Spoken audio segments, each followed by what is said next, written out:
예, 안녕하십니까.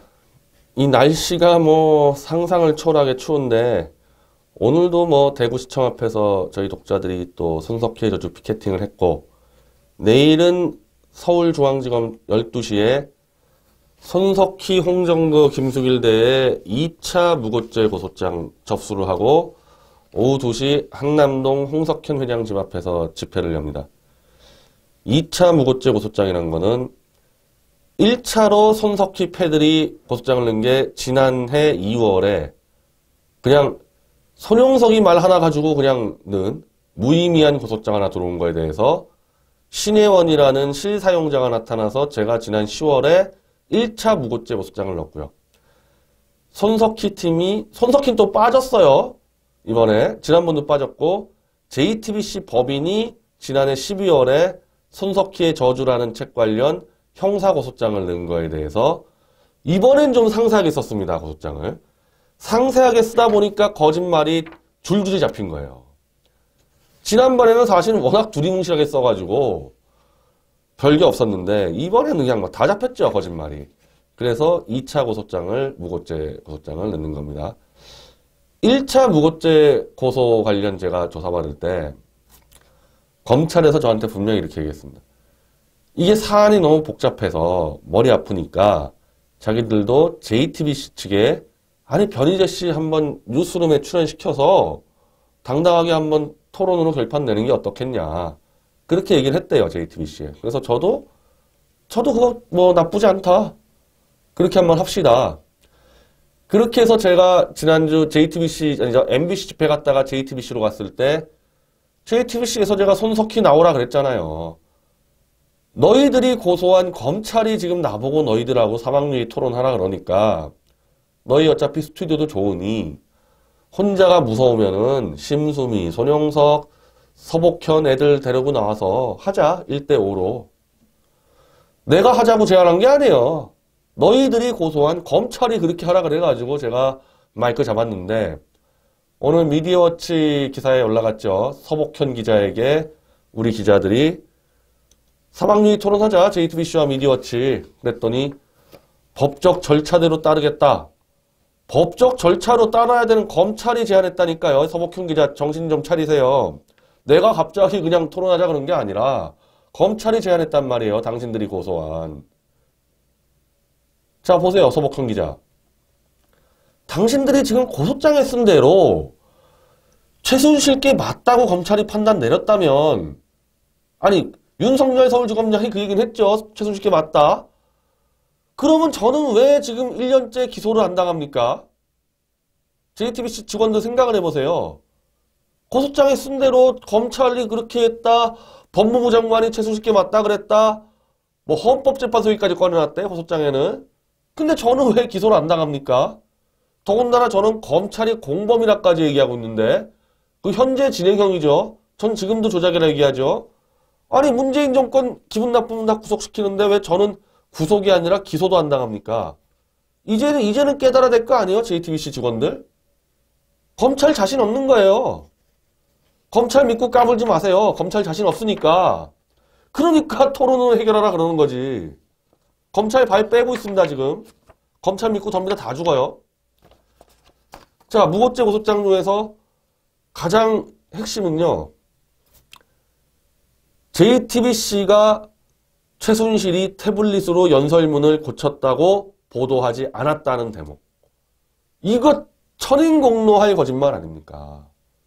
다들 JTBC 보고 최순실이 태블릿 들고 다니면서 연설 고쳤다고 알고 있는데 이제 와서 그런 보도 한 적 없다. 이게 134쪽 분량의 고소장에서요. 이 얘기가 몇 번 나오는 줄 알아요? 60쪽, 61쪽, 62쪽, 63쪽, 75쪽, 91쪽, 92쪽, 93쪽, 118쪽, 120쪽. 특히 60쪽에서는 아예 밑줄을 그어서 그러나 JTBC는 최순실이 태블릿 PC로 문건을 수정했다고 보도한 사실이 없습니다. 야, 이거 보세요, 이거. JTBC나 중앙일보 직원들 보세요. 이게 고소장이라니까요, 지금. 그렇게 전 국민을 들쑤셔놓고 탄핵의 불씨를 질러놓고서 최순실이 연설문은 막 고쳤다 태블릿으로. 이제 그런 보도 한 적이 없다는 겁니다. 그래서 우리가 잡아놨잖아요. 10월 26일 손석희 본인 멘트입니다. 저희들의 그동안의 보도들은 대부분 태블릿 PC를 근간으로 하고 있습니다. JTBC는 최순실 씨가 태블릿 PC를 들고 다니면서 연설문도 고치고 회의 자료도 보고받았다고 보고를 해드렸습니다. 최순실 씨가 태블릿을 들고 다니면서 연설문도 고쳤다. 손석희 본인 입으로 이렇게 전 국민한테 떠들어놓고 이제 그런 적이 없다. 심수미도 여러 차례 보도했습니다. 이 관련해서. 무고죄죠. 이런 게 무고죄예요. 이런 게. 무고죄가 별게 아니고요. 검찰이 나는 공권력을 속이는 거예요. 제가 하지 않은 일을 했다고 속여가지고 고소하는 겁니다. 이게 무고죄예요. 처벌 엄중합니다. 엄중해요. 자, 그리고요. 국과수가 최순실의 태블릿 PC가 맞다 그랬다고 한 대목도 겁니다. 그런 말 없습니다. 국과수 보고서에. 국과수는 오히려 여러 명이 썼을 가능성이 높다고 얘기했죠. 국과수가 최순실 거라고 판정했다는 말도 거짓말. 거짓으로 저를 무고한 건 그것도 걸립니다. 그리고 JTBC 김필준이 입수하자마자 태블릿에 데스크톱과 노트북 연결해서 파일을 복사했다. 이게 조작이거든요. 이게 조작이에요. 이거 실토했잖아요. 고소장에다가. 손 안 댔다면서요. 손 안 댄 정도가 아니라 자기들 태블릿 PC와 자기들 노트북으로 파일을 옮겨갔는데 이게 조작입니다. 조작을 자백해버렸어요. 여기서는. 더군다나 삭제. 사진 폴더 전체를 삭제. 지금 고소장에는 인위적인 조작을 시도하지 않았다고 했지만은 우리가 보도해준 대로 생성 수정된 파일이 총 5,659개 손을 대고 절대 작동이나 업그레이드로는 삭제되지 않는 파일, 특히 사진 폴더 통째로 삭제한 건. 그리고 최순실의 조카 장승호 사진을 현장에서 집어넣은 건. 이게 조작이 아닙니까? 이게 조작이? 이게 조작이죠. 그리고 이거는 어제 잡은 건데 지금 김기수 변호사가 잡아서 저희한테 줘서 저희가 조사했던 건데 김기수 변호사 프리덤 뉴스 TV에서 아마 지금 한다 그래요. 오후에. 좀 확인들 해보십시오. 그러니까 구글 보안 메일의 이제 문제인데 김필준이가 10월 18일 날 태블릿을 딱 입수해서 삼성 AS센터에 가가지고 PC를 켰단 말입니다. 지들 주장이 그래요. 키자마자 그레이트팍 1819 gmail.com으로 보안 메일이 들어옵니다. 이건 뭘 의미하냐면요. 태블릿 PC로 계속 그 그레이트팍 메일을 써왔어요. 이거는 자동 로그인된 설정이에요. 써왔는데 누군가 김필준이가 PC를 키자마자 다른 기기로 이 메일을 접속을 해서 보안 메일이 날라 들어온 겁니다. 그럼 그 그레이트팍 메일은 계속 써왔냐? 아닙니다. 2016년 1월까지가 마지막 접속으로 끝났어요. 끝난 메일이에요. 근데 거의 10개월간 아무도 그 메일을 안 쓰고 있었는데 유독 김필준이가 PC를 킨 그 즉시 어떤 놈이 들어와가지고 메일을 열었다는 겁니다. 다른 기기로. 이게 공범이죠. 이게 지금 이 프로세스가 뭔지는 저희가 더 조사하고 있어요. 그 시간대, 김필준이가 PC를 킨 그 시간대 이 메일에 접속한 놈이 공범입니다. 공범. 이거는 검찰이 수사하면 잡아낼 수 있습니다. 이메일 접속의 IP 주소 찾으면 끝나거든요. 공범 찾을 수 있습니다. 자, 이 상세 기사는 저희 미디어치도 있고 아마 김기수 변호사의 프리덤 뉴스에도 있을 거예요. 그리고 이것도 이제 수사 의뢰를 좀 하려고 그러는데 기적의 김필준. 그 비밀 패턴, L자 패턴을 자기와 여자친구께 L자 패턴이어서 그렇게 했다. 한 번에 열었다. 운 좋게. 그 14만 분의 1이네. 14만 분의 1. 14만 분의 1. 의 기적. 자, 김필준이 스마트폰하고 김필준이 여자친구 스마트폰 압수수색해야 됩니다. L자 패턴 진짜 맞는지, L자 패턴으로 조작했는지, 이것도 저희가 지금 수사 원례를 여기다가 넣었습니다. 제가 그때 설명한 대로 김필준이에게 벌어진 기적은 자기 여자친구 폰과 태블릿 PC의 잠금 패턴이 동일해서 단번에 풀 확률 14만 분의 1을 통과했고요. 김필준이가. 김필준이 삼성 서비스 센터에서 수년 만에 태블릿 PC를 처음 켠 순간 누군가 10개월 만에 우연히 그레이트팍 메일로 동시 접속했다는 거. 그 10개월 동안 아무도 들어가지 않은 메일이 갑자기 김필준이 키자마자 누군가 공범이 들어왔다. 이것도 우연입니까?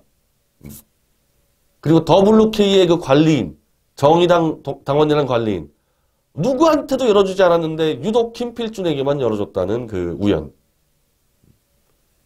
사전에 예약하지 않으면 구매할 수 없는 구형 태블릿 충전기 세트가 하필이면 또 우연히 김필준이 태블릿 갖고 간 날, 그날 다른 사람이 주문한 게 우연히 또 있었다는 거.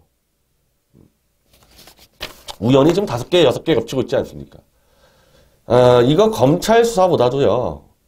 지금 검찰은 내가 볼 때는 2월 13일 최순실 1심을 기다릴 것 같습니다. 거기서 증거가 배척될 거예요. 그때 이후에 슬슬 수사하는 척하는 것 같은데 이거는 특검을 하지 않고는 이 공범들 배후 세력을 찾을 수가 없습니다. 특검을 하지 않고는. 이거 보세요. 이 우연들을 다 잡아내야 되는데 수사로. 특검을 즉각 가야 되는데 저는 갈 수 있다고 봅니다. 예, 저는 갈 수 있다고 봐요. 내각제 기회주의 세력과 문재인의 연방제 개헌안이 맞부딪히고 있습니다. 내각제 기회주의 세력이 200석이 넘어가요. 이들이 지금 문재인과 한판을 벌이고 있기 때문에 문재인을 손쉽게 무너뜨릴 수 있는 방법이 태블릿 조작을 파헤치는 겁니다. 내각제 기회주의 세력, 그럼 너희도 탄핵하지 않았냐? 이 사람 이러면 돼요. 나도 속았다 손석희한테. 아, 손석희가 10년 동안 신뢰도 1인데 어떻게 안 믿을 수가 있냐? 제끼면 돼요. 왜? 내각제 세력은 지금 권력을 잡고 있지 않으니까. 문재인이요? 나도 손석희한테 속았다 하는 순간에 내려와야 돼요. 그냥 대통령에서. 타격이 문재인이 1000배를 받기 때문에 내각제 세력이 저는 이거 잡아낼 거라고 봅니다. 특검을 통해서. 우리 미디어 지독자에 열혈 참여하는 분들 뭐 대부분 이 생각 아닙니까? 박 대통령을 빨리 석방시켜야 되는데 가장 빠른 지름길이 뭐냐? 손석희 잡아내는 거다. 맞습니다. 예. 이게 제일 빨리 가고 있는 길입니다. 그리고 방송에서 제가 따로 다룰 텐데 20, 30대가 이제 문재인에게 사기당했다는 거를 깨달아서 데일리한 조사 결과 문재인 지지율이 60%가 붕괴되고 50%대로 들어왔습니다. 40, 30 내려갈 겁니다. 물론 저 같은 사람은 아예 여론조사 들어오면 전화 받지도 않아요. 문재인의 문자가 나오면은. 그거 다 빼고 문재인의 우호적인 여론조사만 하더라도 50%대가 막 붕괴돼서 문재인이 끝나갑니다. 끝나가고 손석희 목을 잡아채는 게 문재인이 끝나는 그 바로 첫 칼이 될 거고 내일 그 고소장 기자회견 플러스 아니라 홍석현이 내각제 세력이에요. 홍석현 그 정치적인 입장에서 볼 때는 태블릿 PC 저거 잡아내야 됩니다. 손석희 잡아넣어야 돼요. 홍석현이는. 자기 정치적인 이유를 위해서. 그리고 아들 빨리 아들 어떻게 처리할 거예요? 홍석현 씨는. 지금 무고죄 2개 걸려 있는데. 홍석현 씨 빨리 결단 내리시기 바랍니다. 감사합니다.